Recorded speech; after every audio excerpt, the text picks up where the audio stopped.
was, that um, hour-long confirmation time in order to use Bitcoin in DeFi. So the original general idea was, what could we do to build something that would allow you to use your Bitcoin in 0 or 1 or 2 confirmations um, on DeFi and give more of a like DEX like experience, or more of like an EVM like experience when you're utilizing native Bitcoin, but still retain your security as long as possible. So like a just in time delivery almost.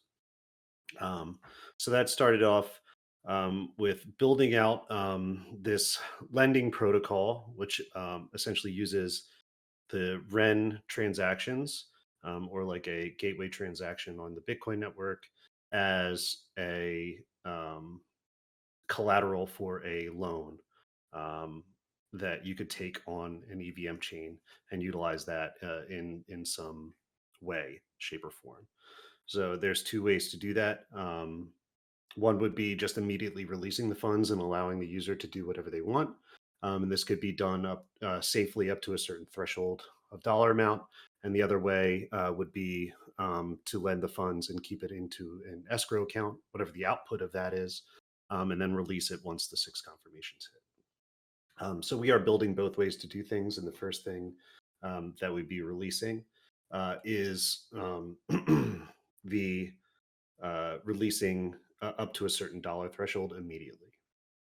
And the way that we accomplish this is we've built a P2P network that communicates on libp2p and functions similar to how IPFS does, spreading messages through a gossip protocol.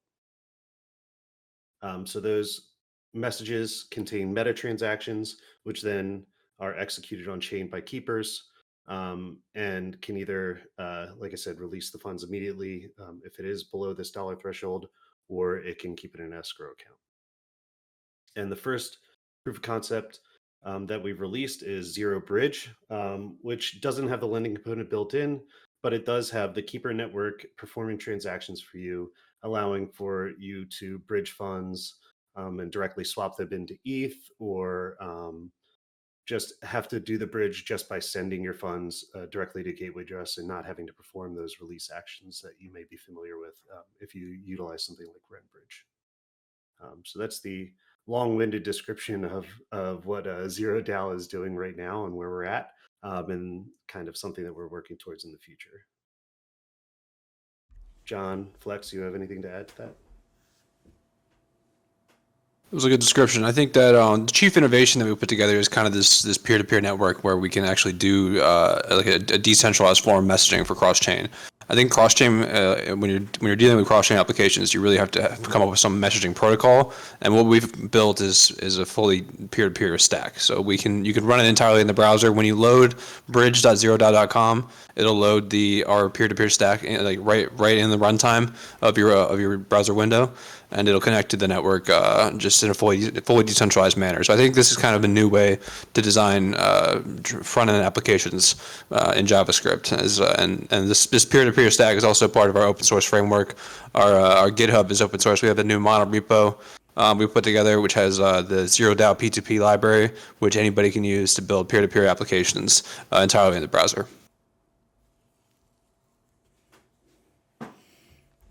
Yeah, cool. So since we were talking about lending, it's quite interesting. So I mean, the Zero protocol, it uses incoming deposits as collateral to borrow, right? But so that isn't. Is there a generic liquidity pool that's being borrowed from, or is that taken? Is that sort of handled by distinct individuals who decide which deposit they want to lend out to? Yeah. So Flex can talk a little bit more deeply about it, but in general, the original concept is to have keepers that stake RenBTC as their collateral for running a keeper, and then they can use that RenBTC as their lending device. So the keepers decide whom they want to lend to, and what actions they are willing to take that risk on. So they don't have to take on, just a generalized risk. They can only support, X modules if they want to, and keep their risk low. Or if they want to support all modules, they can do that, and take on a little bit more risk, just to get a little bit more volume through there. Yeah, we're kind of iterating on a design of what we call zero BTC, which is our own REM BTC vault, where users can deposit REM BTC and get zero BTC vault shares, and that pool of funds that we put together can be used as to lend out capital. So initially, as we design our first release of the Keeper backed lending system, we are going to basically be providing the upside of any kind of lending activity to the keepers. So the keepers that are posting the collateral are the ones that receive extra vault shares when there's a completed loan. But as we expand to having a more under collateralized lending system, the upside of lending can be available to anybody who wants to deposit, since the keepers don't take on the entire risk. I guess keepers don't need liquidity on their own in that design. They could just be like workers who. Yeah, that's exactly where we're trying to head towards, where keepers can post like maybe 50% of the actual collateral needed for the lending, just because we know that there's a loan coming in, or there's a funds transfer coming in, so we can actually do that securely. Would there be any reputation associated with a keeper, or how is that handled if keepers are misbehaving? Good question. So right now we design everything using the zero token. That's how we intend for keepers to stake their reputation. Is if they have a larger bond of zero tokens, then we can dial them a little more preferentially on the peer-to-peer network. So that's how we're actually doing peer discovery as well. Yeah, because otherwise I imagine that you could have a keeper who's doing the deposit themselves, but they're trying to double spend. So they could try to fool. Right. So we have an economic safeguard against that using our own token. Yeah, that's great. It's very interesting. I didn't know that myself yet. Now I do. So and just as an aside, we don't have a dedicated channel. So if anybody has questions, there is a community call questions channel. And I guess we can just take over that just for the AMA. Yeah, we any questions can be posted in that channel, community call questions. It's used for these types of events. So if anyone has any questions on what Ray or was talking about, just post it in there and I can read them up.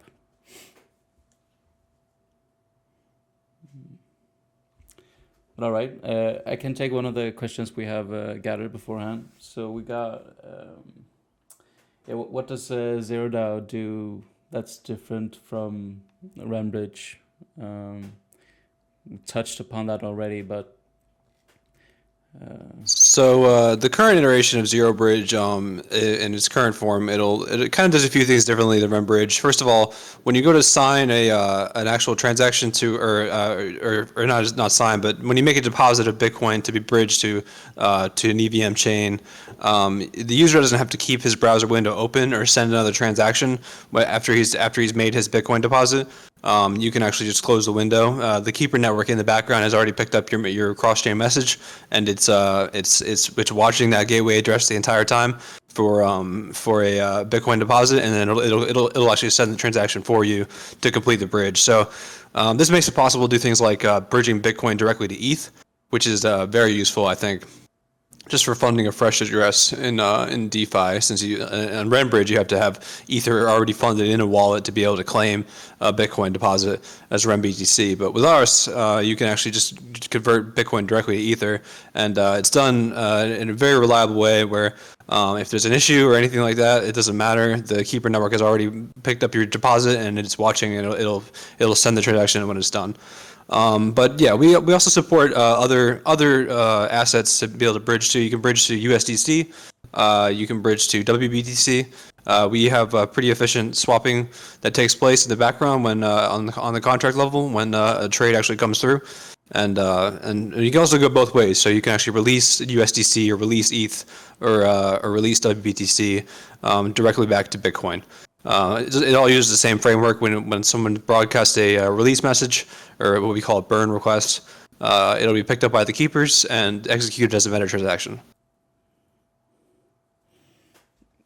Nice. Yeah, I've seen a lot of people asking where did WBTC Cafe go? Where can they do the same thing? Yeah.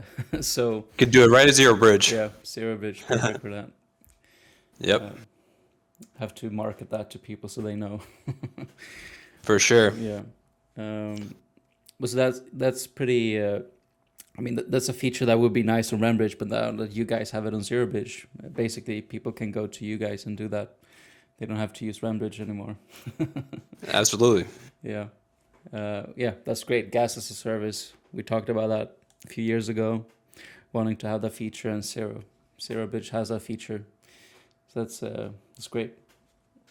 Yep, the keepers can run forever. The contract pays the gas out to the keepers as they send transactions. It's all metered on chain, so we actually do an on chain gas estimation for when a transaction happens, so we can pay back the keepers almost exactly the amount of ETH that they spend making the transaction. So the gas as a service thing we have pretty much nailed down. Oh, yeah, that's music to my ears. Okay, we got a couple of questions. Wes was wondering, do you have external keepers participating in this system yet? Not yet, but we're open for anybody to jump in. Right now the front end is coded to communicate with our keepers. But if anybody wants to run a keeper, you can let us know. We'll give you the Docker image. You can run it, and it'll be dialed on the peer-to-peer network.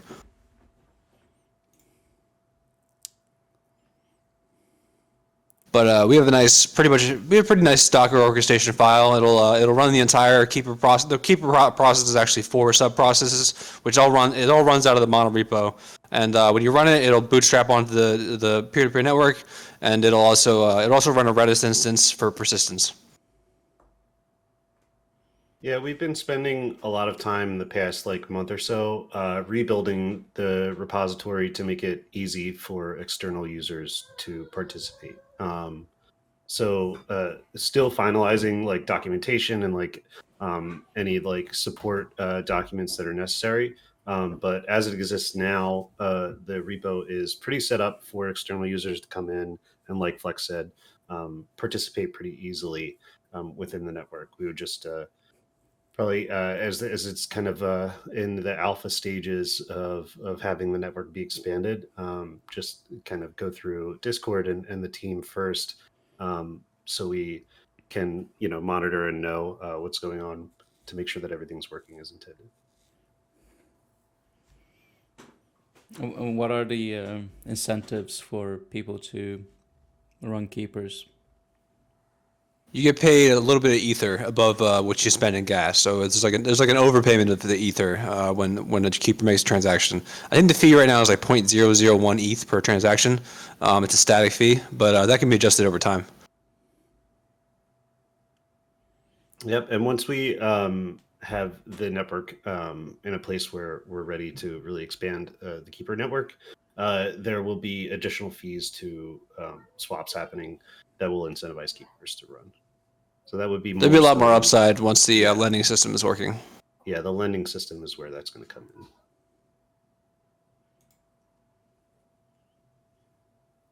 Nice. Yeah, Wes appreciated that answer. Good. Yeah, run a keeper, Wes. Yeah, we got another question as well. Does zeroDAO use any other bridges than Ren? Not currently, but we're looking into options to expand. The framework itself is bridge agnostic. We can support any bridge that can benefit from our system. So we're still looking into options there. Cool. Do IT Scuzz, do you got a question? I can try inviting you up since you requested.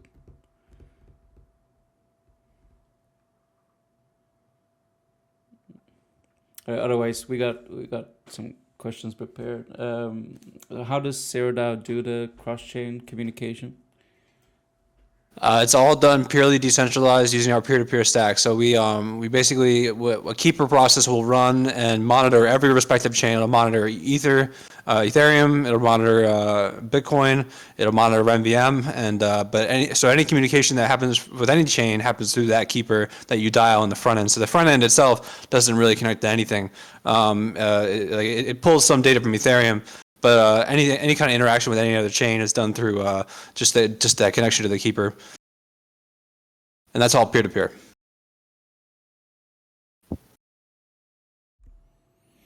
So how do keepers sort of decide who takes what deposit? So it depends what the client actually decides that. Like the front end, when it goes to choose which keeper to dial, it'll once we have the token, this will be more fully integrated, but it'll basically round robin the available keepers based on their stake of 0 tokens. Once that's done, then it'll pick one. Right now, it just goes from it just goes from the entire list. It picks a keeper. Mm. And keepers themselves decide what modules they support. So if you're running a keeper, you can obviously enable or disable any modules.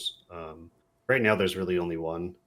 But once there's more functionality that's out there, and people are comfortable maybe doing a swap, but they're not comfortable, I don't know, taking on some leverage risk or something like that. If we integrate into a leverage protocol, they only support the swap module. Nice. Yeah, we got a question from Tom. Can you explain what the bridge agnostic means and how it pertains to Ren? Yeah, so it basically just relates to us not needing to choose any particular bridge. Right now, we want to support. If we want to add more bridges to the framework, then we want to expand our coverage of actual assets we support. So right now, RenVM is very useful for bridging Bitcoin for us. I don't think we'll support another bridge for Bitcoin in the short term. But I think if we're looking at additional bridges to add to the framework, it shouldn't matter. Like bridge agnostic, meaning like that we should be able to add any bridge and be able to use 0p2p as a cross-chain messaging framework for it. Yeah, so if we do that, we want to look at actually adding more utility to the bridge by adding more coverage of assets. And for the cross-chain transfers, do you only use Ren, I guess the sort of the Ren technology, or do you, for the paths that you're sort of supporting, do you use other platforms or protocols as well?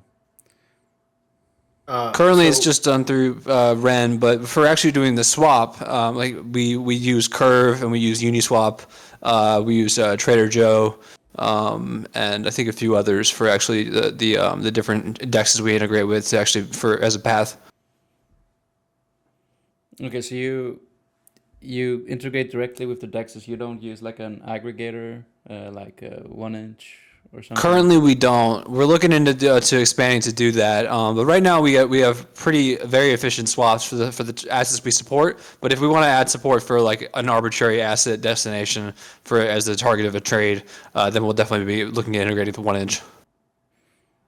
Yeah, we've looked into that, the integration of aggregators, but pretty much everything requires input from off-chain, doing some calculations off-chain and supplying, either a route or, whatever it is, or like a quote that's generated off-chain.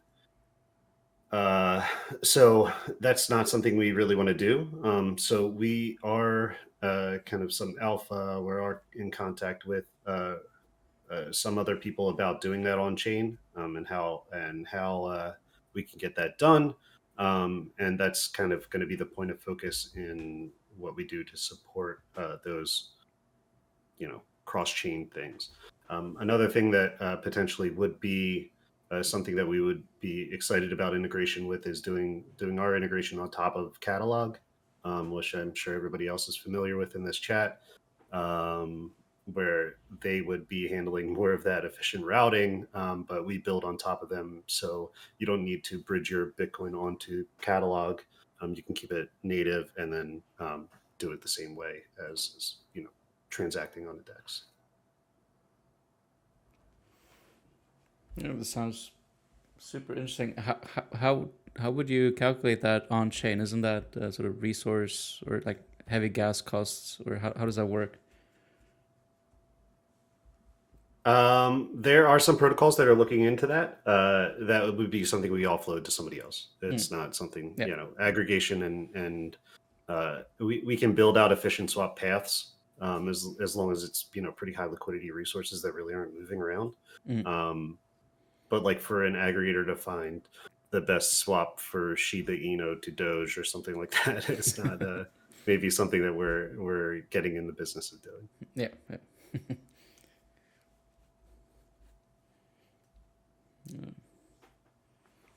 Do we have any follow-up questions for that in the community?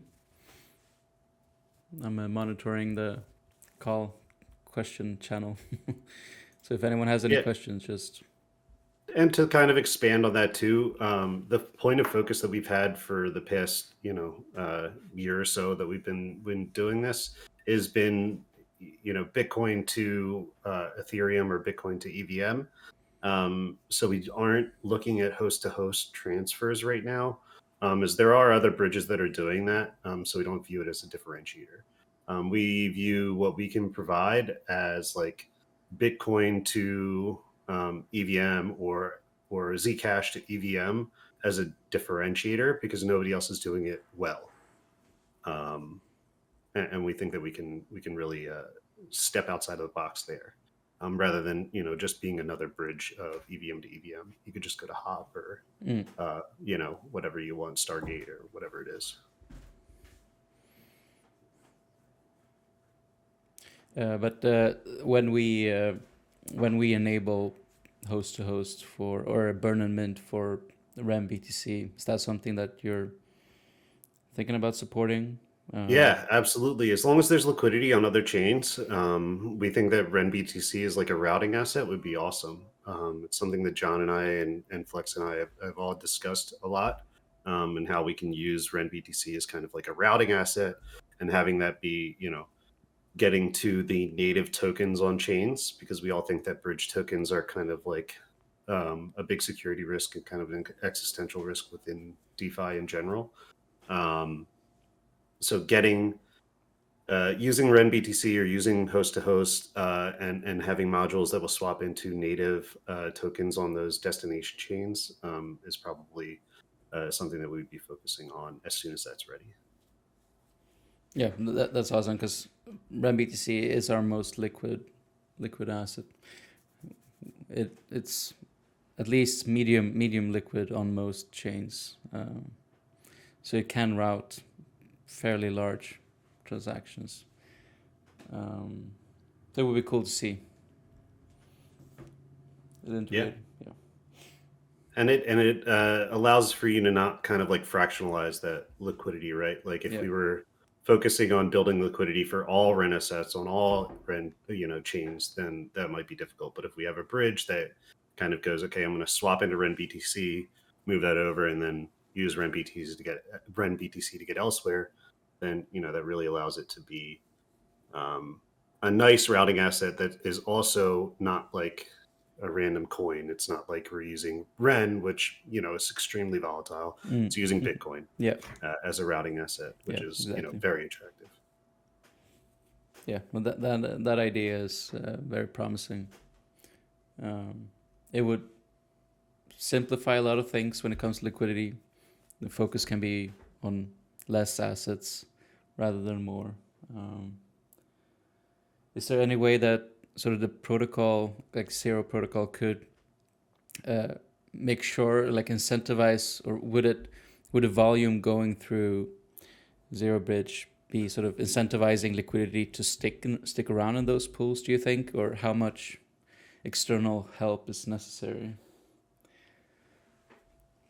Well, I think anytime you have like a pool, and this is just, me talking from the past couple years in DeFi. Anytime you have a pool that has there's impermanent loss, like if you have even Ren BTC ETH is going to have some form of impermanent loss, but those might be like the ones that you kind of want to focus on, like the Ren BTC and the native asset on that chain. So like Ren BTC, RBETH, Ren BTC, um, AVAX or Ren BTC, whatever, Matic. Those would be like the ones that you would want to focus on because those are the ones that are mostly paired within other things. And then you can also probably have that chain help with incentivization, right? So like, I'm sure once Arbitrum launches their token or whatever, they may want to incentivize ARB ETH pairs, and try to generate some activity that way. So getting into things like that may be good. We may have ways to incentivize that in the future, like maybe some staking programs, like with RenBTC Zero or RenBTC ETH pairs that can generate farming revenue, but that would be down the road. And I'm not promising anything. Yeah, all good. But yeah, in general, I think targeting those base asset pairs of the chain with Ren BTC and maybe trying to co-market with the chain itself as like, here's our Bitcoin pair with our native asset with something that's trusted would be great. Yep. Agreed.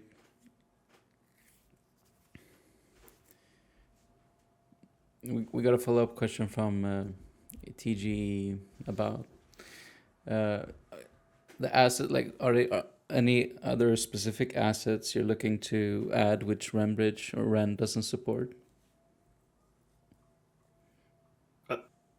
I know what Flex is going to say. You can go. XMR. We're working on XMR. We want to find a way to get that bridge. We're looking at a few projects that are doing that, and we're also thinking about spinning up our own. I know Ren VM is looking at adding that at some point potentially. So I think it might not be necessary, but we'd really like to get support for XMR on the bridge. We have Zcash now, and I think this is kind of a major issue right now in the world where people are concerned about privacy. And I think it's a good thing because it's kind of a lot of the ideas I took to building this bridge were to protect privacy. And I think that Zcash integration is good. If it was more liquid, it'd be better. I think with XMR, it'll solve that problem. I think it'll be very liquid if we had a wrapped XMR on chain. So we're looking into ways to make that possible.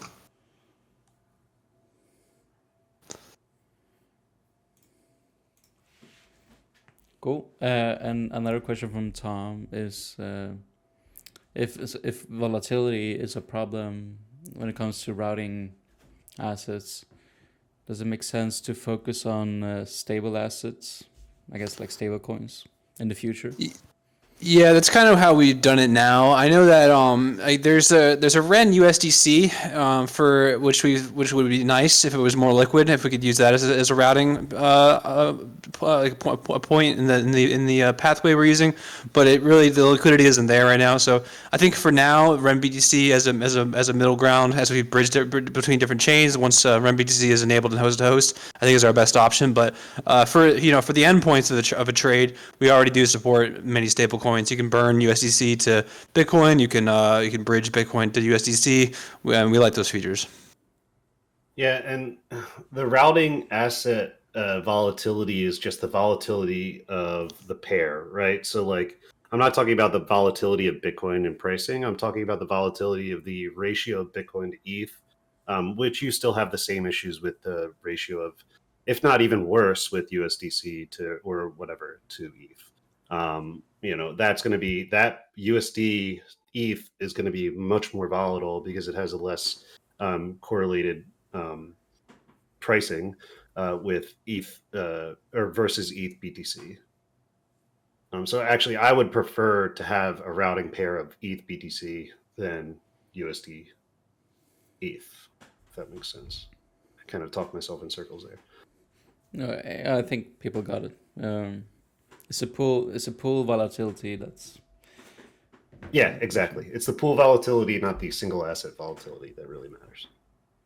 And ETH BTC is superior to USD BTC. Plus, come on, we didn't get into crypto to just have dollars on chain.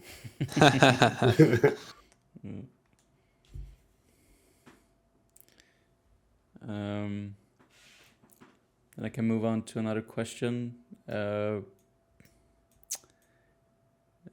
does guess this is a general question, but I think you can interpret it and go philosophical if you want to. How does zeroDAO use RenVM? So I think RenVM is what we look at as a bridge transport in the framework. So I think where you can have multiple, RenVM is the one we support currently, and that's kind of the way we secure an asset transfer from a remote chain to a host chain. And I think that that's what we were calling as a bridge transport. So we could have other bridges if we added them. It would be used similar, where we use the security model of another bridge to facilitate one type of funds transfer from a non-EVM chain and make that possible. And I think where you could have many others as well.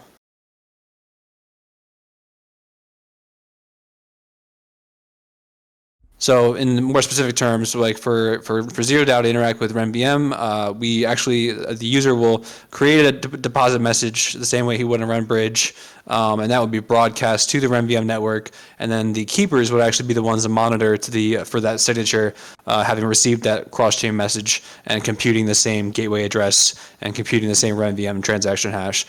So we can actually, where we have in the traditional RenBridge app, a user will be watching all the RenVM interactions himself from his client. We have that message that he used to create that gateway address is broadcast to a keeper, which does that work for him. So it kind of uses the same endpoints on RenVM. We actually use Ren.js under the hood, and then we just kind of do the same workflow, but on the back end. The back end being a peer-to-peer process that could be anyone. Yeah, a fantastic explanation. And you talked about lending before, which is maybe not something people immediately think about when they think about a bridge, like how lending fits into this. Could you sort of explain more, provide more context on this aspect?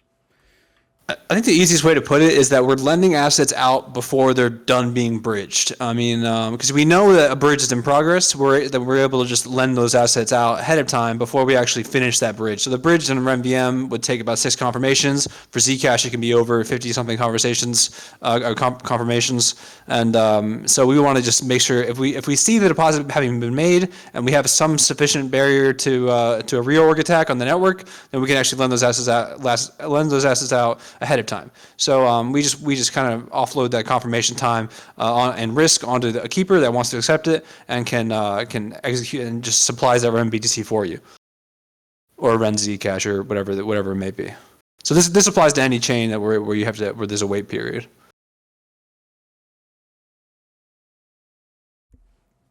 Yeah, lending wouldn't be so useful on something like if you were going from Arbitrum to Optimism or something like that, where it's like pretty instant that you're bridging.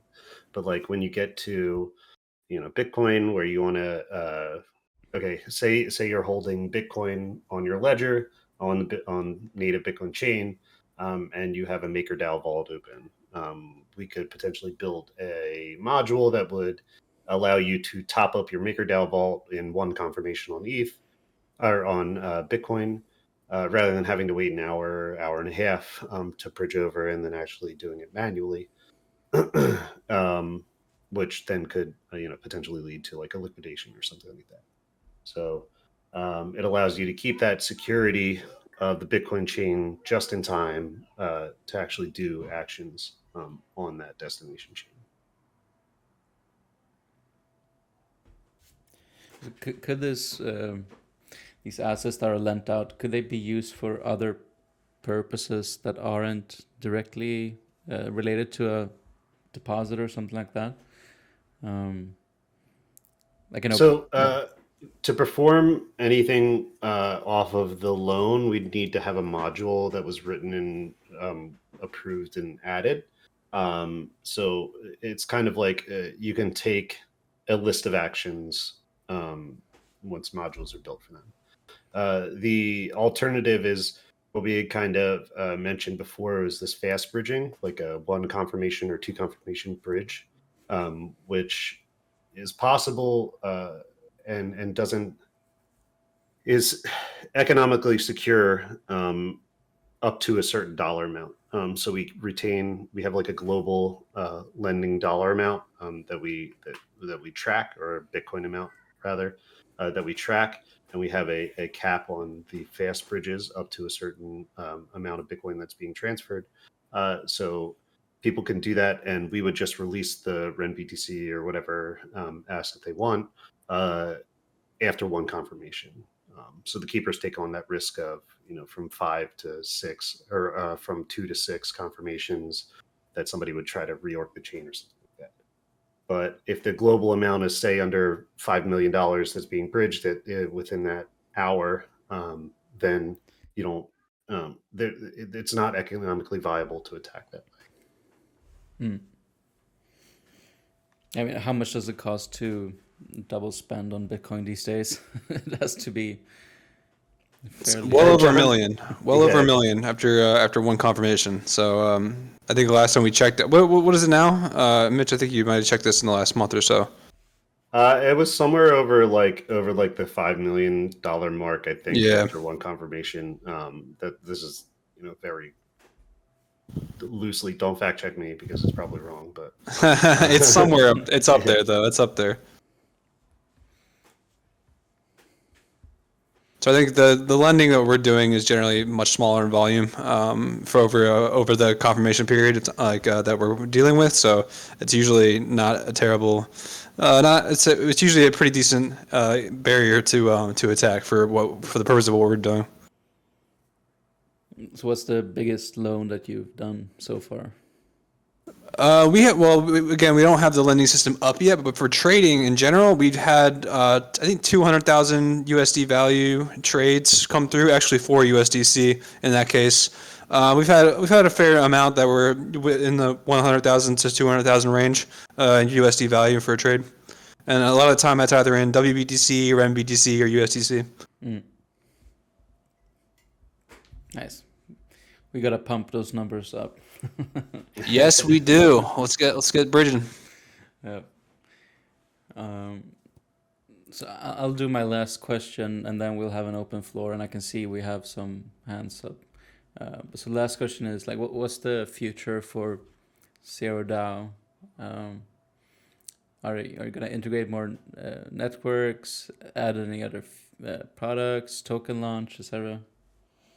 We really want to see nailed down some integrations. We want to have major wallet applications support zeroDAO as a way to bridge to enable Bitcoin in them. So one thing we want to look at is getting a MetaMask Snap designed, which is the MetaMask extension API. I want to get Bitcoin enabled in MetaMask swaps, but we want to get lending up and running, and we want to support, as we mentioned, additional assets to bridge, and kind of just finish out the feature set that we started looking at when we began this project. So we're getting closer to finishing out kind of the major items on our roadmap, but really we're looking for more ways to expand from there. Yeah, and more ways would be like, once we have lending done, having those different things like, say, like a Brook integration is something where they could be an aggregator for us, or a GMX integration where you can 1 confirmation leverage 5x your Bitcoin or something like that. So those are the things that we would be looking for down the road once lending is solid, and building out use cases to do with your Bitcoin and make it more like it's a native asset within the EVM chains. Nice. I can't wait, at least. I hope others feel the same. So we can do a question from JMK World. I'll invite you up. Hey, appreciate the AMA. Can you hear me okay? Yep. Yep. So trying to follow along in the Discords, and so please feel free to correct me if I misspeak. But in the past, Badger had a direct relationship with Ren. It appears, a few months ago there was an incident where a couple of their users lost, 16 Bitcoin, and I think it was between the relationship of Ren and one of their other third parties. Not necessarily Ren lost the Bitcoin itself, but they just weren't happy with the resolution. And so it seems like in the Discord, Badger's now partnering with zeroDAO, which obviously uses Ren, which is a little bit interesting. But curious if the zeroDAO team can speak about, the status of Badger. When would this go live? This was a huge integrator for Ren back in the day. So just curious if there's any updates on that relationship. And please, if I misspoke, correct me. Yeah, so those are kind of ongoing, those conversations. Badger was an early supporter of Zero. They were the original funding that we received to kind of grow the team and make those things happen. So there is going to be some ongoing support of Badger with Zero. It's in an economic interest of theirs to keep supporting and doing whatever. The timeline of that, I'm not sure. But I can speak to why they haven't really enabled any bridging on their site anymore. Is obviously there was that loss, and they've realized that trying to do everything all at once is not the greatest way to do things. So once the bridge is more solid and is into more of an open beta, or actually just the regular beta phase, they will link to the Zero bridge, but it's just kind of like a separation of risk because Badger won't be doing anything to maintain it, and Badger won't be in there. They'll provide peer reviews and things like that, but don't want to put like their name on a bridging process right now. Got it. Thank you. Does that help answer your question, or you can have a follow up if you want? No, I think that's helpful because they still have, I think they're interest bearing BTC, and so it seems like they're willing to accept it, but they don't want to be participants in the bridging process yet. Yeah, I think it just opens up additional risk that they aren't prepared to like fully understand and audit. So they kind of are saying, okay, we'll let other people handle this, and you can bring everything in, but we're just not going to put our name on it, I guess. Thanks so much. You got it. So I'll invite up Lord, who has a question as well. You should see a button to join the stage. But if you don't, you can always just type the question in the community call channel. Or in the general channel if you can't type in there. Yeah, he has a question in that channel.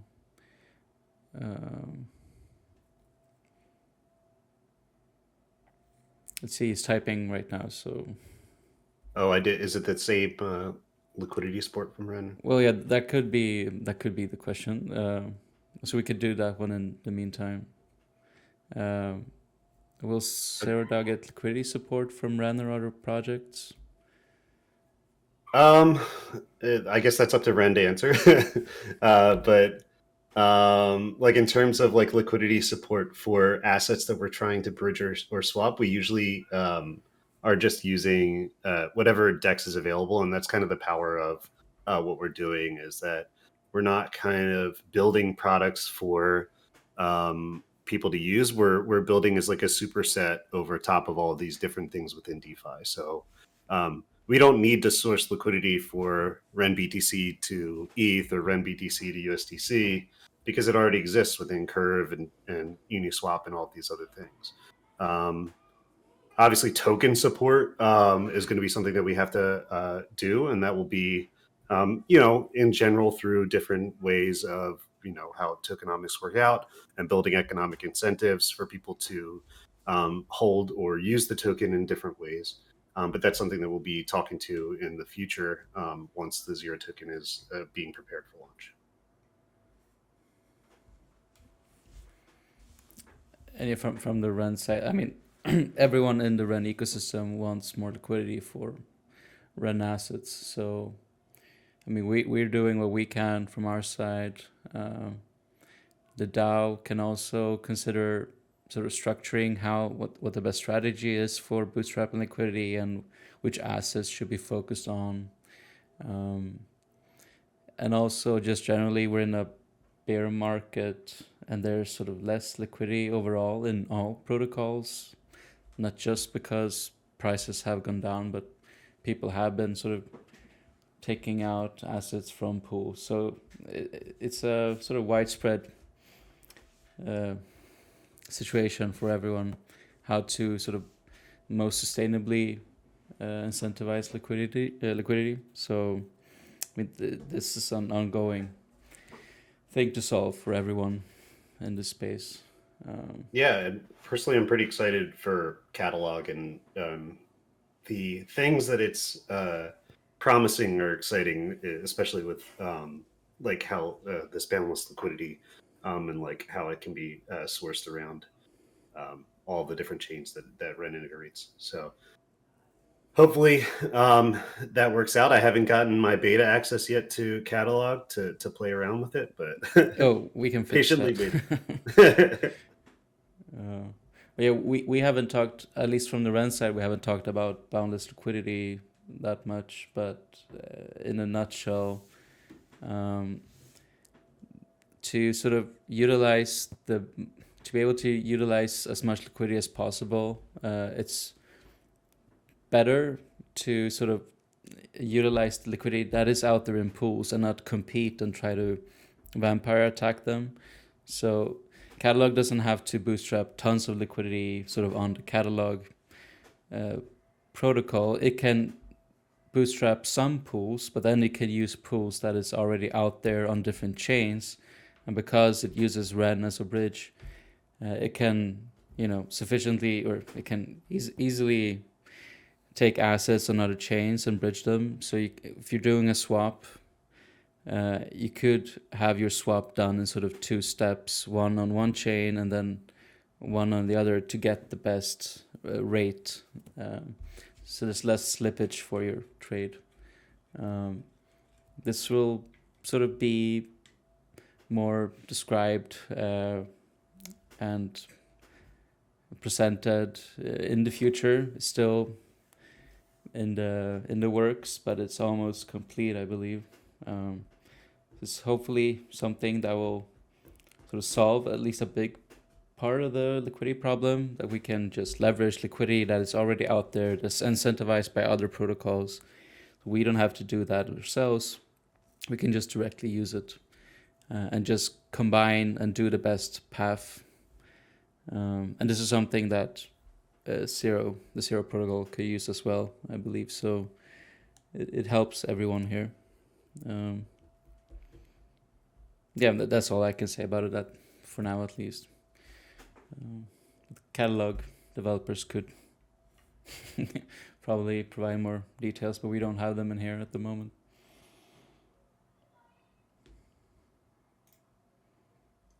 Yeah, very exciting stuff.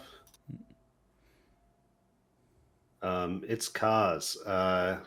How will zeroDAO operate Biz and find the middle ground between being a fully decentralized DAO and the team making executive decisions?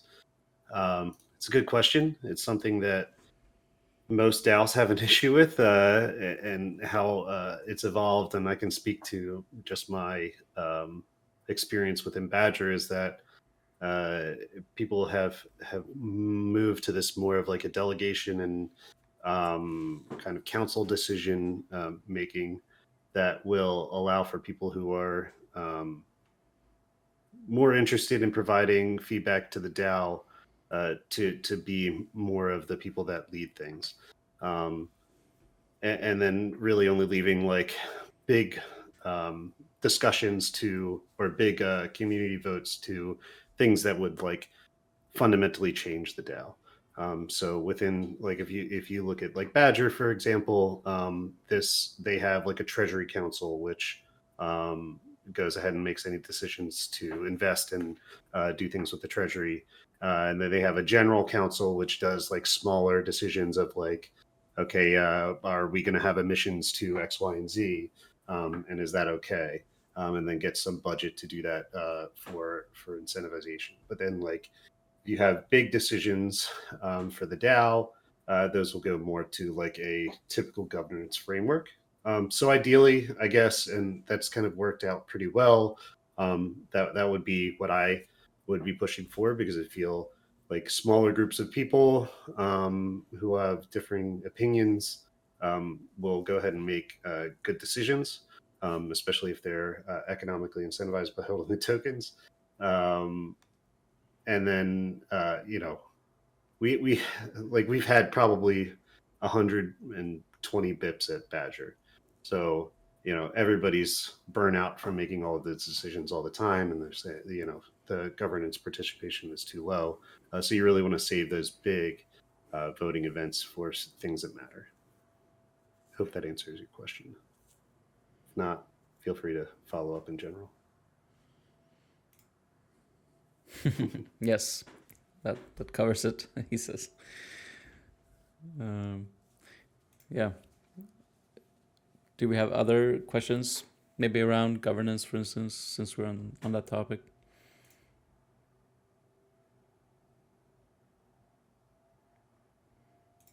So you on Badger, you've had 120 votes, like community, like where everyone with Badger could vote. That was off the top of my head. I can check. Yeah, it's a bit more than Ren at the moment. 96. So 96. Yeah. Wasn't too far off, but a little hyperbolic.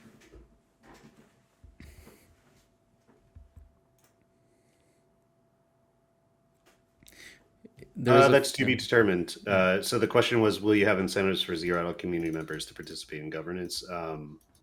To be determined. I mean, in general, the governance is something that you should be like interested in instead of like being incentivized to do, because what I found is that if people are just incentivized to participate in governance, they'll just pick some random choice. It's not really what they are passionate about. So I don't think it's like super effective, but happy to be proven wrong.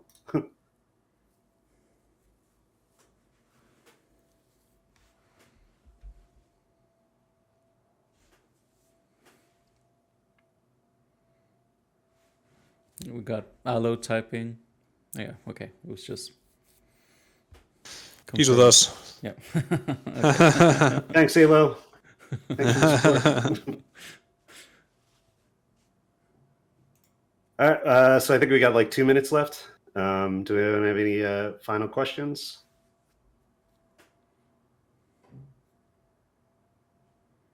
If not, it's been a great chat. I see Honey Earl is typing in general, so I'll just wait for that to come through, and then we'll count that as the last question.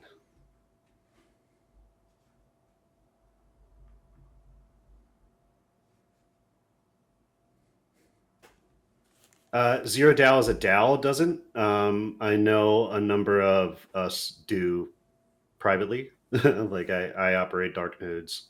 I know a couple other people do as well. But as a DAO, we do not.